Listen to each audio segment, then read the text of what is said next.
We've heard that term, all is fair in love and war. That's you and your relationship with creativity. Love and war. You love it when it feels good, when it's developing and it's producing what you need to have. And man, you're cursing at it when it's not showing up. Why? Have you ever asked that question?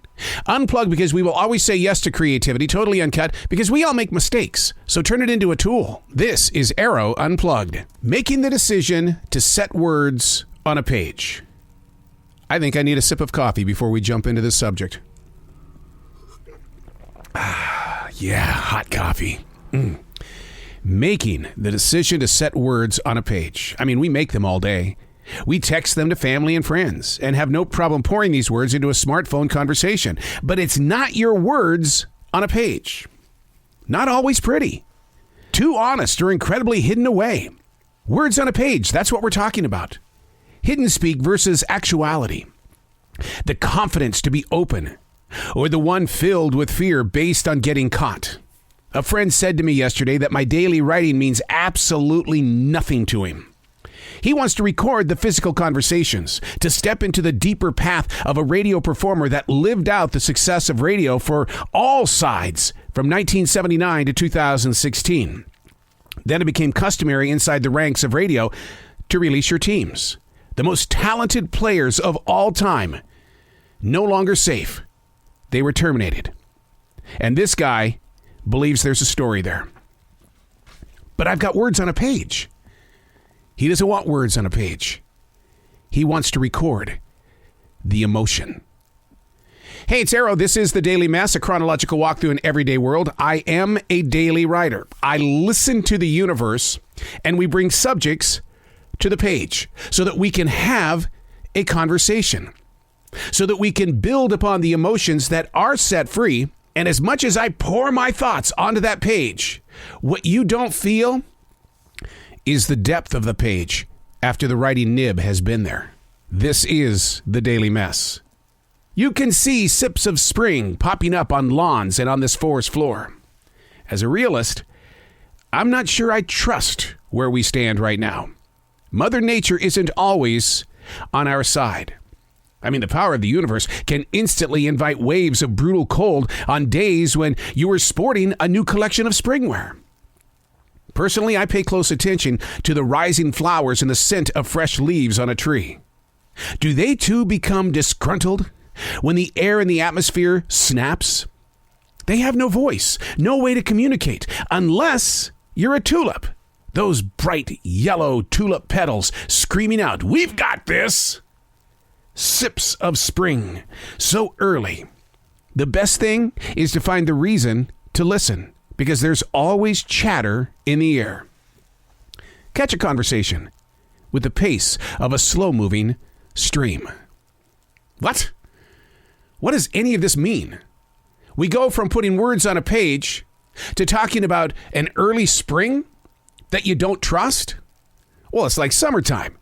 It may be 85 to 90 degrees, but what happens tomorrow? When that 85 to 90 becomes 100, which then turns into a gigantic thunderstorm bringing swirling winds. We get so confident with where we are with the weather that we totally forget that, you know what? Your life is controlled by the weather, your moods, the aches in your body. Oh, man, I know when the humidity is high and it's chilly outside. When my body is introduced to a rainy day, instantly it's like, give me some drugs. I need something. I'm not going to make it through this day because, first of all, it's a gray sky. That's just melting my brain. And second of all, I hurt. I hurt so badly. You can see sips of spring popping up on the lawns and the forest floor. As a realist, I'm not sure if I trust where we stand.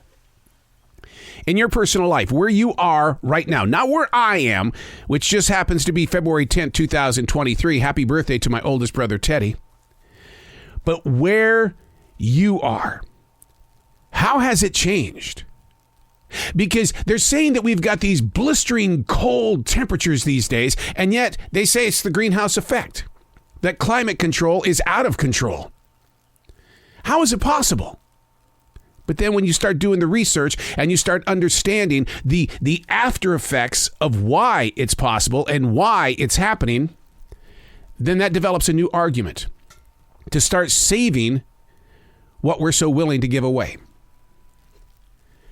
Do you trust the people around you? It's the weather. Seriously, your boss, your family, your friends. I was just with Tamron Hall. You know her from Court TV, and she has a daytime TV show. We spent some time together talking about the things that happen when the people we know are around us and the things that should not have happened. The temperature around you.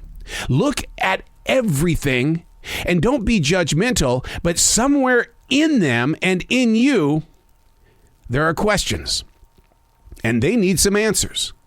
How do you defend yourself? By giving them the right answers. The friend who says, I don't want to read your journals. I don't care.